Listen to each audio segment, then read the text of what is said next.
ये आ रहा था 2/1.8, तो इसने बताया 10/9 मीटर पर सेकंड से इधर आ रहा है। बी का वेलोसिटी जो है वो भी इसी डायरेक्शन में, सेम डायरेक्शन में। बी का वेलोसिटी इज, उसका भी देख लो डायग्राम में कहीं दिख रहा है, हाँ 1 सेकेंड है और ये है 1, ये 1 मीटर पर सेकेंड।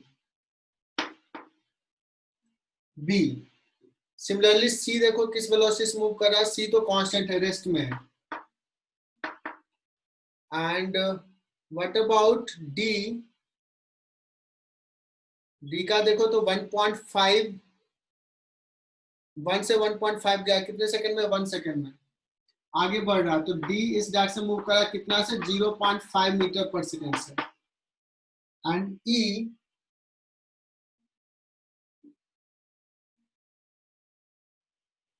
का कितना है? 1 सेकेंड और कितना मूव किया? 1.5। तो this is moving with velocity 1.5 metre per second. ठीक है, ये सिचुएशन है। सो अब बस इसको देख लो, अब ग्राफ से कोई मतलब नहीं है, ठीक है ना। नाउ कंसीडर करो कि सबसे पहले कोलिजन किसका होगा? 10/9 से पहले तो ये इससे कोलाइड कर जाएगा, तो बी और सी में एक कोलिजन,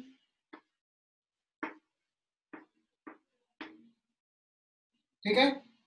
कोलिजन के बाद क्या हो गया? बी रेस्ट में आ गया, बी रेस्ट में आ गया और सी इधर मूव करने लगा। सी मूव कर रहा, फिर सी और डी में कोलिजन होगा, ये सी और डी। एंड तब तक ए भी पीछे से आ रहा है, सीडी में कोलिजन, और सीडी में से फिर क्या होगा? एक रिबाउंड करेगा। कौन रिबाउंड करेगा?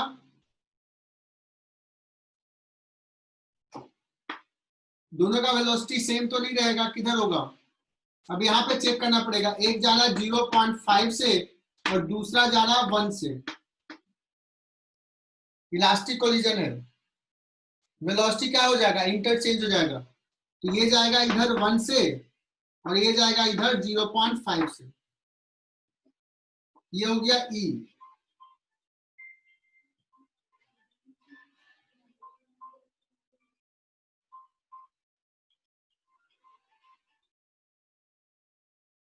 ये हो गया ई।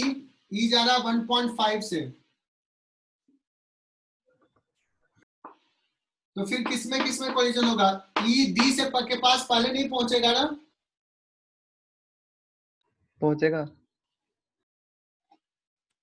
सर वो ग्राफ में जितने इंटरसेक्शन पॉइंट है उतने कोलिजन है, ऐसे मान सकते हैं? अब देखो ये चीज जो ग्राफ है वो तो मुझे लग रहा है कि ग्राफ जो दिया है ना उसका सेंस नहीं है। ग्राफ का कोई सेंस नहीं, ग्राफ सिर्फ वेलोसिटी बताने के लिए दे दिया है, और मुझे नहीं लग रहा है कि वो ग्राफ कोई वैलिड ये है। अगर ग्राफ से जाओगे, पहले मैंने ध्यान से देखा, अगर ग्राफ से जाओगे तो क्या होगा? मुझे लगा कि कोई ऐसे मूव करा रहा है, वो ऐसे ही जा रहा है, बट एक्चुअली में क्या ये पार्टिकल ऐसे करके टाइम के साथ इस लाइन पे गया, तो ये तो कांस्टेंट वेलोसिटी दिखा रहा है। That is the confusion. Sir. तो वो ग्राफ है ही नहीं ना, ए का। ये ए का ग्राफ क्या ग्राफ है? ये लाइन, दिस स्ट्रेट लाइन। हाँ, तो वो पॉइंट ऑफ इंटरसेक्शन के बाद ए वापस आगे चला जाएगा। तो फिर वो ग्राफ किसका दिया हुआ है? अगर मैं पूछूं, वो ग्राफ फिर ए इधर चला गया। सर वो बी का ग्राफ जो है वो बी कोलाइड होके फिर ए के साथ कोलाइड हुआ है। सर वो t = 0 से लिखना पड़ेगा। एक सेकेंड, क्या होगा? अगर ऐसा ग्राफ होता, ये ग्राफ नहीं हो रहा है ना,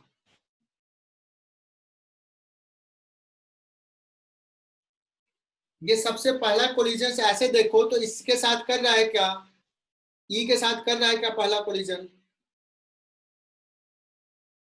दिस ग्राफ इज कंफ्यूजिंग। सुनो, इसके अकॉर्डिंगली ये क्या लग रहा है, ऐसे आ रहा है and then it will collide with the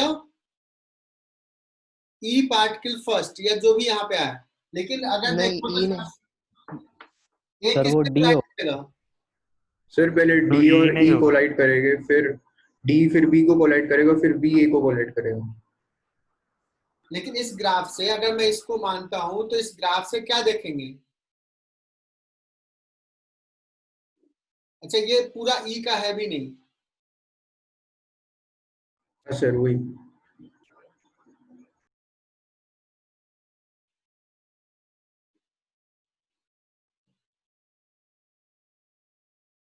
और इसको इतना टाइम लगेगा क्या, क्या ये फर्स्ट कोलिजन करने में 1 सेकेंड से ज्यादा टाइम लगेगा इसको।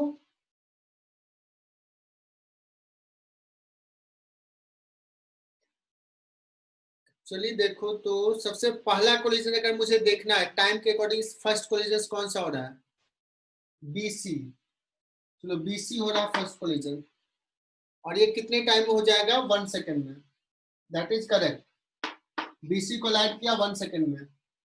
एंड देन बीसी का collision T equal to 1 second पे होगा, और उसके जस्ट बाद ये 0.5 से जा रहा है, फिर डी और सी का कोलिजन होगा। देखो ग्राफ में डी ऑन एंड सी, सी का ग्राफ ऐसे आ जाएगा, लेकिन इससे पहले डी और ई का भी कोलिजन है। डी और ई, डी और ई, इसका कोलिजन कितने टाइम में होगा, इसका भी कोलिजन तो 1 1 सेकेंड में होगा सेकेंड। ना। क्या 1 सेकेंड पे दिखाया कोलिजन, हाँ दिखाया, हाँ डी सर। और ई का भी कोलिजन 1 सेकेंड पे दिखाया है, सही है।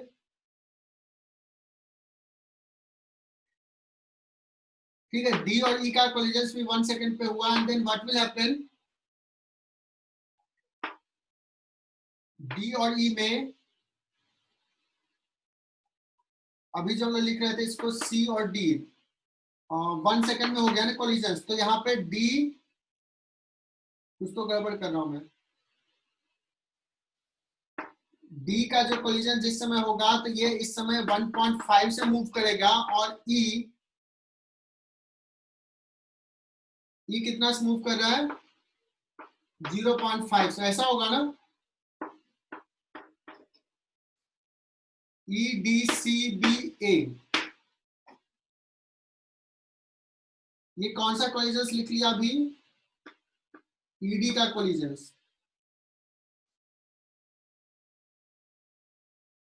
ये काउंट करना पड़ेगा, ऐसे करके स्टेप्स देखते जाओ तो हो जाएगा, बट ये टाइम टेकिंग है काफी।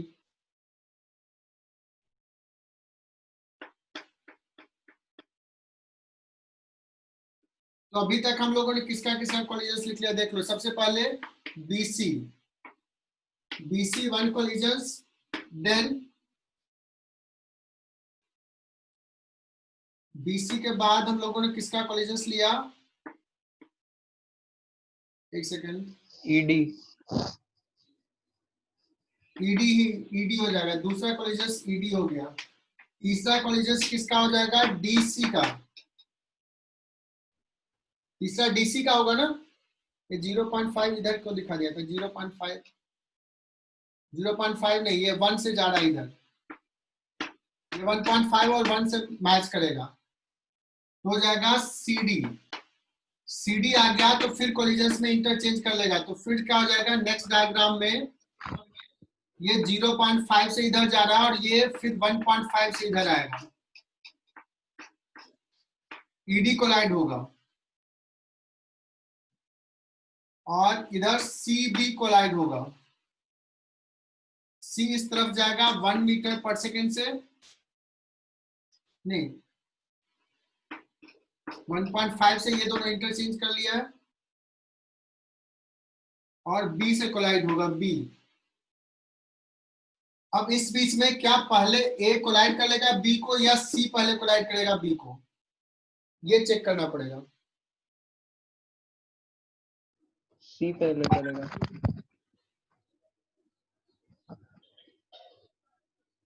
और सी पहले करेगा, ये नहीं करेगा कोलाइड। तो ग्राफ में दिया है ना, सी पहले करेगा अभी को।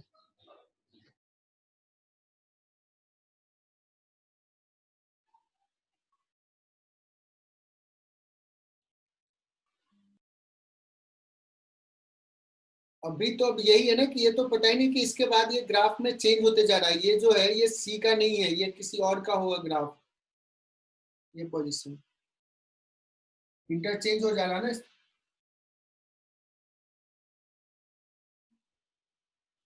अब ऐसे स्टेप वाइज कर सकते हैं, इसमें और क्या सोच सकते हैं। और नंबर ऑफ कॉलिजन्स जो कर रहा है ये 10 होना चाहिए। ग्राफ में 9 पॉइंट्स दिख रहा है कॉलिजन्स के। सर ए और बी भी बाद में कोलाइड करेंगे ना? कौन सा?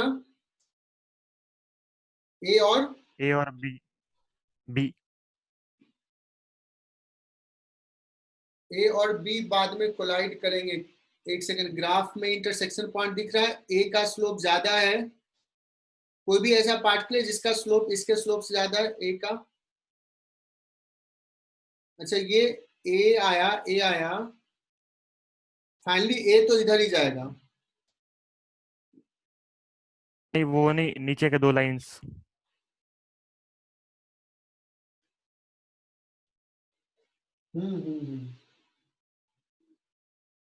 ओके हाँ, यहाँ पे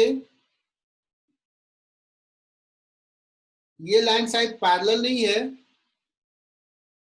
जो ऐसे आएगा और ऐसे जाएगा, so there will be one collision of this. एकदम सही, प्रणव ने सही कहा। अब देख लोगे कि इसका स्लोप किसका ये है, ये स्लोप इंटरसेक्ट करेगा लाइन, जो कि ग्राफ में नहीं दिया, इसलिए 10 कोलिजन हो रहे हैं। और या तो पेन पेंसिल लेके बैठो इस पे और यहाँ से लिखते जाओ। जैसे ये आया बी और ये सी आया, तो अब इस लाइन को यहाँ पे क्या है, इस पॉइंट पे लिख दो। पेन पेपर रहेगा तो इस पॉइंट पे लिख दो अब बी पार्टिकल, इस पॉइंट पे लिख दो सी पार्टिकल। फिर ऐसे करके हर पॉइंट पे इंटरसेक्शन पे चेंज करते जाओ तो पता चल जाएगा कि कौन कहाँ कोलाइड कर रहा है। क्लियर हुआ क्या कर रहा हूं मैं? जैसे ये बी और ये सी आया, तो इस पॉइंट के बाद यहां तक ये लाइन सी के लिए था, यहां के बाद ये जो पॉइंट है ये लाइन पे लिख दो बी और इस लाइन पे लिख दो सी, काइंड ऑफ थिंग। और वैसे करते जाओगे तो देख लो कि बॉल ए जो फाइनली जो मूव कर रहा वो एक कौन से लाइन पे है।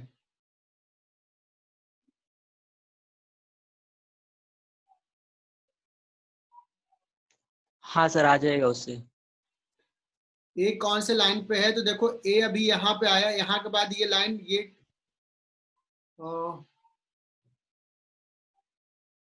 ये तो पहली बार इससे कोलाइड कर रहा है, तो ये लाइन किसका है? जो भी बॉल आया वही लाइन का पे ईडी का है। नहीं, ईडी का भी नहीं। क्या है? इसी लाइन का, इसी का वेलोसिटी ये लेगा ना ए। ये लाइन तो अभी ए आ रहा है, हाँ। अभी तो कोलाइड किया नहीं, जिससे भी कोलाइड किया। अब ये नहीं कर रहा है कि सी कोलाइड किया कि बी किया, डी या ई जो भी है यहाँ पे, तो अब इसी लाइन पे जाएगा। So this will be line of A. तो ये इसका जो स्लोप है वो ए का वेलोसिटी होगा। इसका स्लोप कितना है? 1.5। इसका स्लोप 1.5, तो 1.5, तो बी ऑप्शन करेक्ट है। करेक्ट है क्या? सिमिलरली हाँ सर। देखो सी का, देखो सी कहाँ पे जाएगा, सी यहाँ से चला फिर कोलाइड किया तो ये सी आ गया, सी यहाँ कोलाइड करेगा, यहाँ कोलाइड किया तो अब सी इधर चला जाएगा, यहाँ सी आया, सी के बाद फिर ये इस पे आ जाएगा, इसके बाद सी का फिर किस पे हो जाएगा, इस पे आ जाएगा ये वाला लाइन, इसके बाद फिर ये वाला लाइन, और फिर ये सी तो फाइनली रेस्ट में आ जाएगा, दिख रहा है। हाँ सर, सी रेस्ट में आ जाएगा। सी वैसे भी गलत, सी ऑप्शन। फिर ball D finally moves with velocity. D का देख लो, डी का यहाँ से स्टार्ट किया। अब देखो ये ग्राफ में देखो ऐसे सोच सकते हैं, डी यहाँ से स्टार्ट किया, स्टार्ट करने के बाद ये इस लाइन है, ये वाला लाइन पे जाएगा डी, फिर इसके बाद ये चेंज कर लिया, यहाँ पे आएगा, फिर यहाँ पे आ जाएगा डी, कोलाइड किया, फिर इस लाइन पे आ जाएगा, ये वाला डी का होगा, ए वाला लाइन। लेकिन ये ए कह रहे हो कि ए फिर से इस लाइन से कोलाइड करेगा। आ रहा है समझ में? हाँ सर। तो ये निकालना थोड़ा मुश्किल होगा। अगर अब ये मुझे देखना है कि किसका स्लोप ज्यादा है।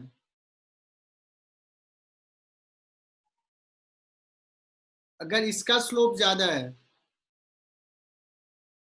मतलब ये इंटरसेक्ट करेगा कि नहीं, ये चेक करना है। जो कि मतलब प्रणव ने देखा कि वो इंटरसेक्ट कर रहा है। तो डी रॉन्ग ऑप्शन है प्रणव।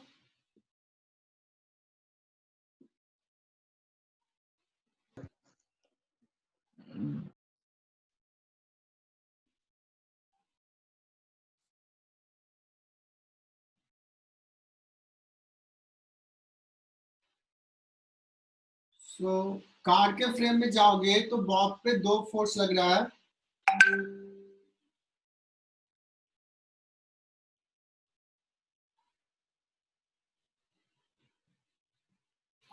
एक तुम्हारा सूडो फोर्स इधर हो गया ए का, और इधर हो गया जी।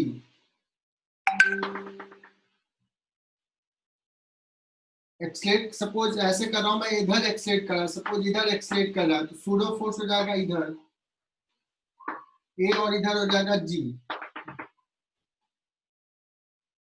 तो जो लूप बनेगा इसका परपेंडिकुलर ये हो जाएगा।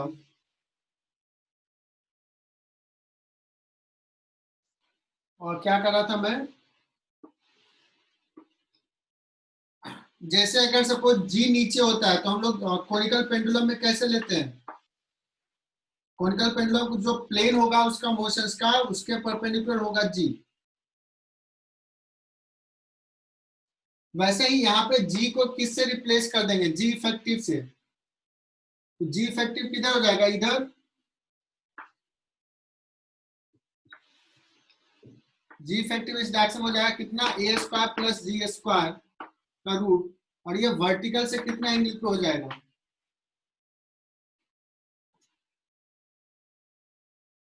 अब हमें ये निकालना है कि दिस डिस्टेंस इज 2l, नहीं 2r, और ये एंगल दिया हुआ है।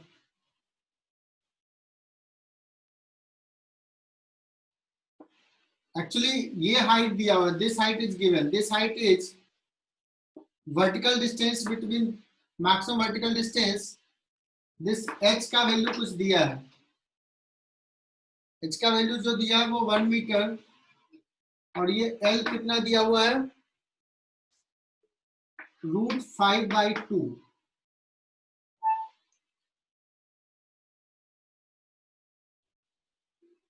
सो नेक्स्ट क्या करना है,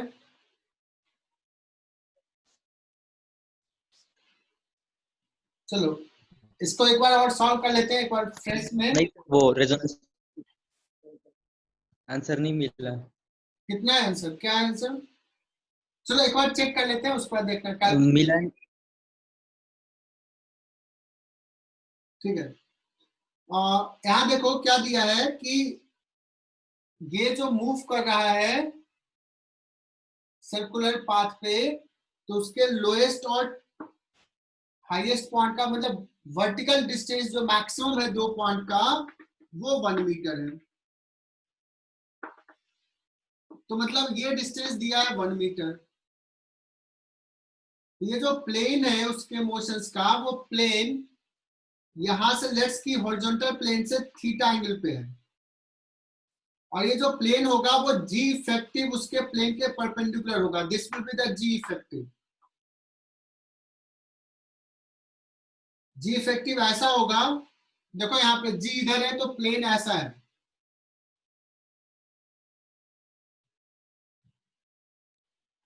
ठीक है ना, क्लियर ना। हाँ सर। इसका रेडियस सपोज r है, तो मैं क्या लिखूंगा यहां से? मैं यहां से लिखूंगा 2r sine theta that is equal to h, जिसका की वैल्यू 1 मीटर दिया है।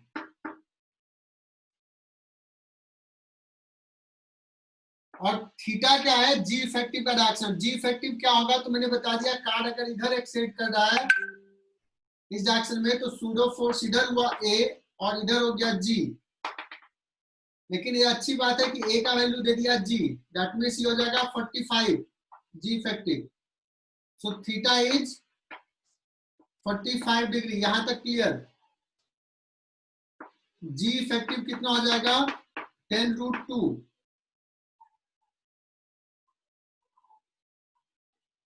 ओके,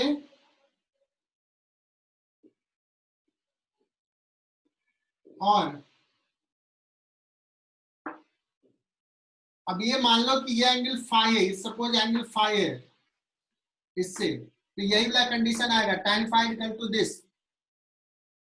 तो यहां से लिख लेता हूं, tan phi is equal to क्या हो जाएगा?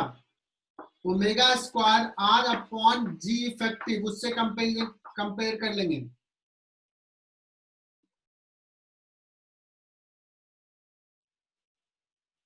है ना? क्योंकि r का वैल्यू दिया हुआ है, r का वैल्यू यहां से देखो, तो also r is equal to l sine phi. तो साइन फाई का वैल्यू निकल जाएगा, ये इक्वेशन 2 और ये इक्वेशन 1। जल्दी से सॉल्व करो, निकालो क्या आंसर। हमने पिछला कैलकुलेशन मिस्टेक तो नहीं किया। सो 2 से साइन फाई का वैल्यू आ जाएगा, sine phi equal to R हमारा यहां से आ जाएगा, उस समय सही लिखा था 1/√2, √2 r equal to 1/√2, 1/√2 upon l।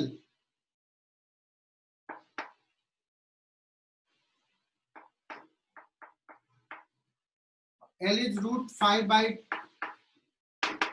सही, 1/√5 में तो आ रहा है साइन फाई। साइन फाई अगर √5 आ रहा है तो क्या लिखेंगे यहाँ पे? tan phi 1/2 omega square r is 1/√2, G effective is 10√2, omega square equal to 10 ही आ रहा है। कितना आंसर तूने बताया? हाँ सर, यही होगा। मैंने देखा नहीं वो रेजोनेंस के पोर्टल पे। ठीक है, एक बार देख लेना। क्लियर हुआ क्या बच्चों तुम्हें यहाँ तक जो हमने बताया? Yes sir.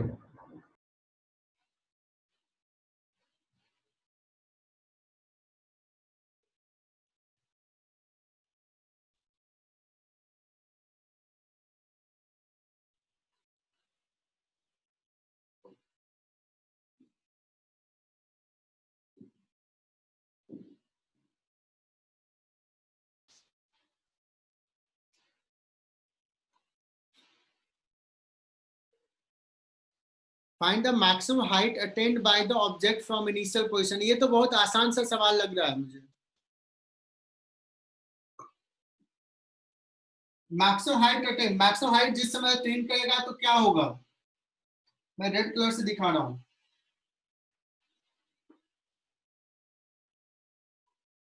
इसके रिस्पेक्ट में इसका वेलोसिटी 0 हो जाएगा, यही होगा ना?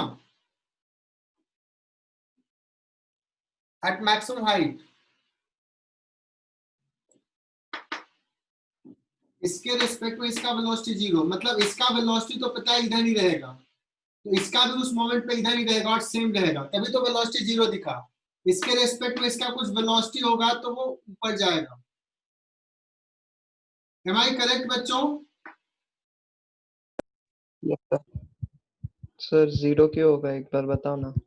हाँ, अगर मैं इसमें बैठ के देख रहा हूँ, इसमें बैठ के मैं अभी इसमें बैठा हूँ, मुझे ये दिख रहा है ये इधर जा रहा है, तो ये इसका स्ट्रिंग के लेंथ के परपेंडिकुलर वेलोसिटी होगा इसके रिस्पेक्ट में, और ये क्यों परपेंडिकुलर होगा? बिकॉज लेंथ के अलोंग तो हो नहीं सकता, ब्रेक हो जाएगा। अब जब तक इसके रेस्पेक्ट में इसका वेलोसिटी होगा तब तक ये ऊपर जा रहा है, ऊपर जा रहा है। तो मैं इसमें बैठ के देख रहा हूं, जिस समय वेलोसिटी इसका 0 होगा उसी समय ये उधर जाना बंद कर देगा। क्लियर? या अभी भी डाउट है? एक सेकंड, मैंने स्क्रीन से हटाया नहीं।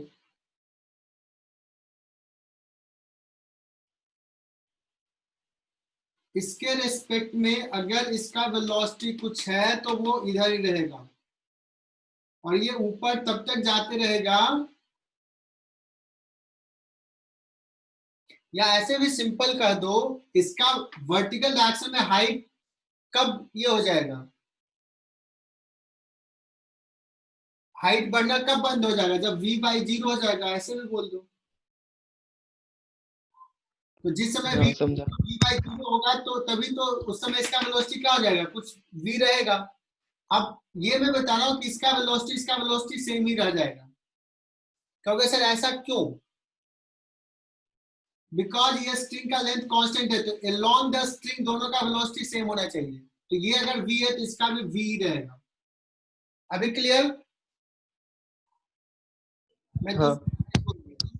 तो अभी अब क्या कहेंगे यहां से, what is the linear momentum in x direction initially, m into u, बाद में कितना है 2m into v, so v is equal to क्या हो जाएगा u/2, और एनर्जी कंजर्वेशन लिख लो। जो भी लॉस इन काइनेटिक एनर्जी हुआ that is gain in potential energy.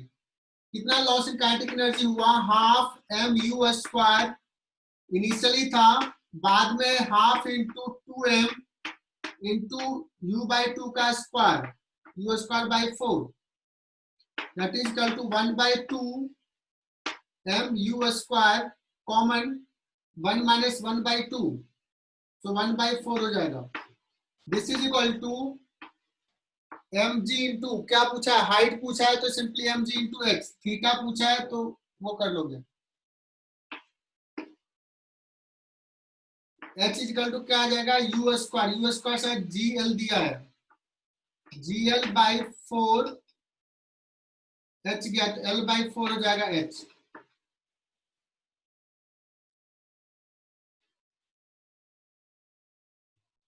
तो ये सवाल भी देख लेते हैं, ये सवाल देख लो बच्चों अगर, और ये फिगर है और तुम जूम कर सकते हो शायद।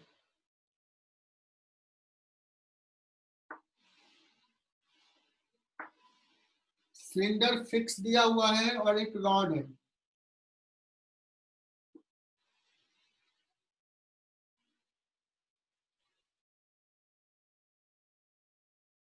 This angle is theta. Radius के बारे में कुछ कहा है क्या? Hollow cylinder fixed on the ground, a uniform rod can be balanced partly in and partly out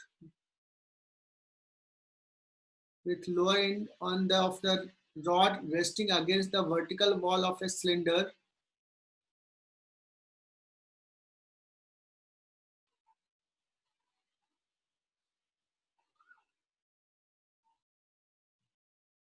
Coefficient of friction of the rod edge.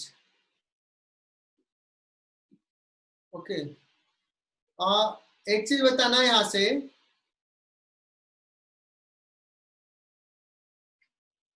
Minimum और मैक्सिमम एंगल की बात कर रहा है, तो मिनिमम तो मुझे समझ में आ रहा है, मैक्सिमम तुम कोशिश करो समझाने का। मतलब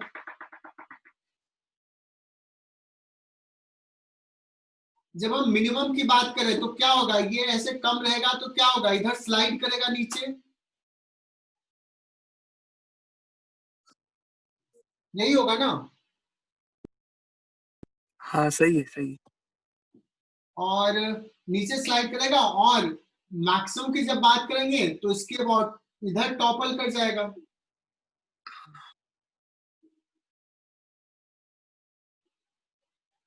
Isn't it? कि इधर ही आ सकता है। और मैक्सिमम की बात अगर करें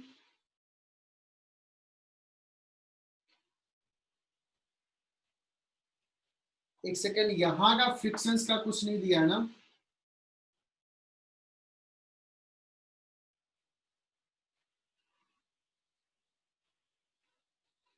रेडियस एंड लेंथ का भी कुछ कंडीशन नहीं दिया है।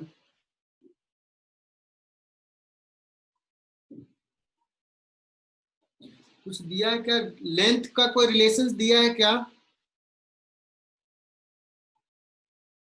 लेंथ का तो कुछ रिलेशन नहीं है। Vertical hollow cylinder fix on the ground uniform rod can be balance partly in and partly out.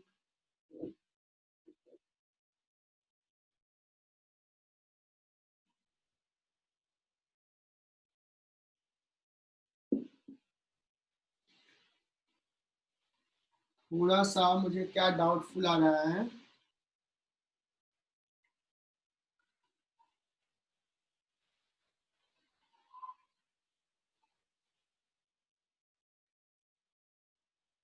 ठीक है, अभी इसका इक्विलिब्रियम देखते हैं। ये मान लेते हैं एल है,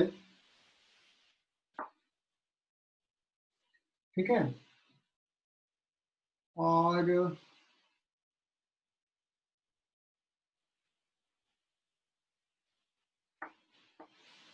डायमीटर लेट्स डी है।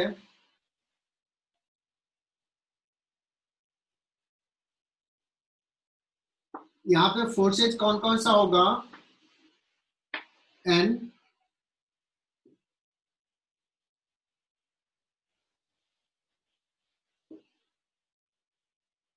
और ये है एफ। अगर इसका भी टेंडेंसी देख रहे हैं कि इसका नीचे जाने का टेंडेंसी है तो, ठीक है,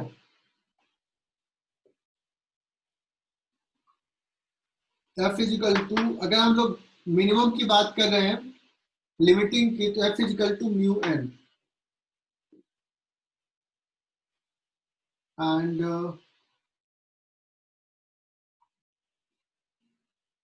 और मुझे कंपलसरी टॉर्क जो लेना पड़ेगा वो टॉर्क इसके अबाउट लेना पड़ेगा।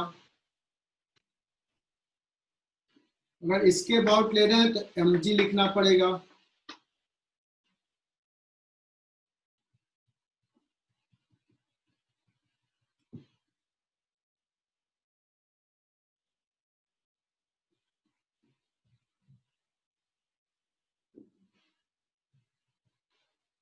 सो क्या क्या इक्वेशन हो जाएगा? इसके अबाउट टॉर्क लिख लो।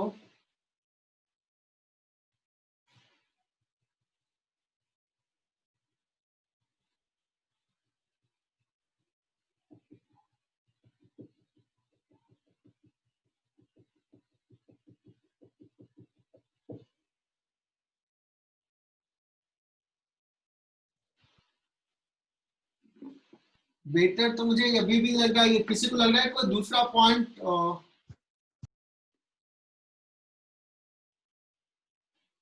कोई दूसरा पॉइंट इससे अच्छा है, सी से अच्छा कोई दूसरा पॉइंट है?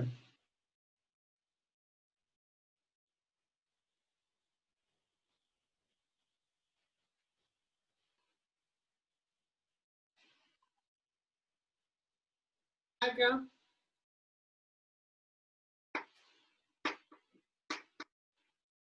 मिनिमम थीटा के लिए अभी हम लोग इक्वेशंस लिखेंगे ऐसे। मिनिमम थीटा रहेगा तो इसका टेंडेंसी रहेगा ऐसे स्लाइड करने का, नीचे स्लाइड करने का, तो फ्रिक्शन ऊपर लग रहा है। ये इक्वेशन लिख लिया, इसमें थीटा इक्वल टू 37 पुट कर दो। ये हो गया एक इक्वेशन। दूसरा इक्वेशन क्या लिखेंगे? दूसरा डायग्राम ड्रॉ करेंगे। मैं थोड़ा सा बड़ा ड्रॉ कर रहा हूं। उसमें टेंडेंसी क्या हो जाएगा इसका? उसमें इसका mg इधर चला जाएगा और इसका टेंडेंसी होगा इधर ट्विस्ट करने का। तो ये ऊपर जा रहा है, ये फ्रिक्शन फोर्स नीचे लग रहा है F।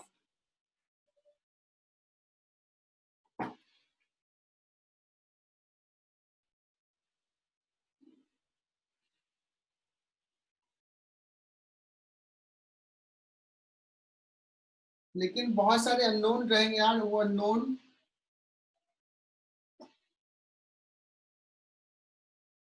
फिर इसके बाद दूसरे केस में टॉर्क लिखोगे।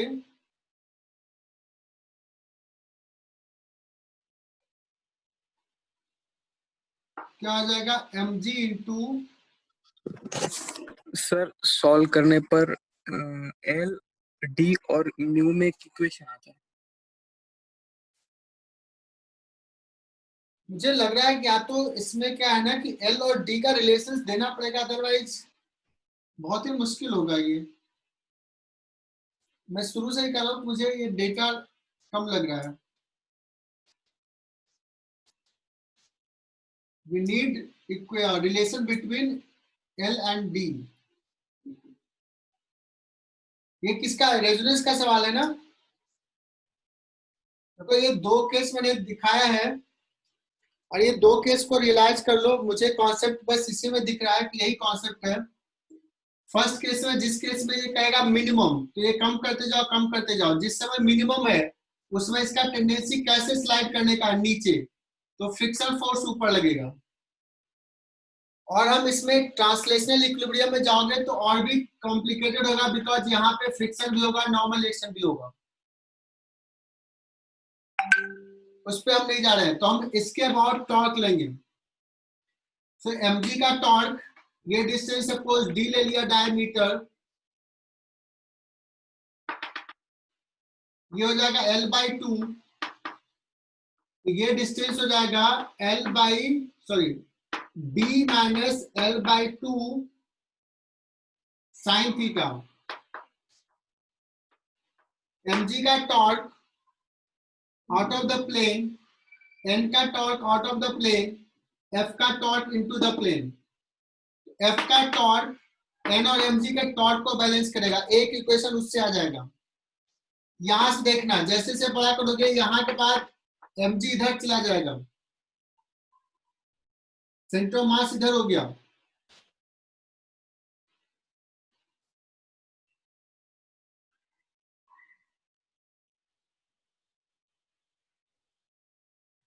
और ये लेंथ लिख लो, ये लिख लोगे, ये कितना हो जाएगा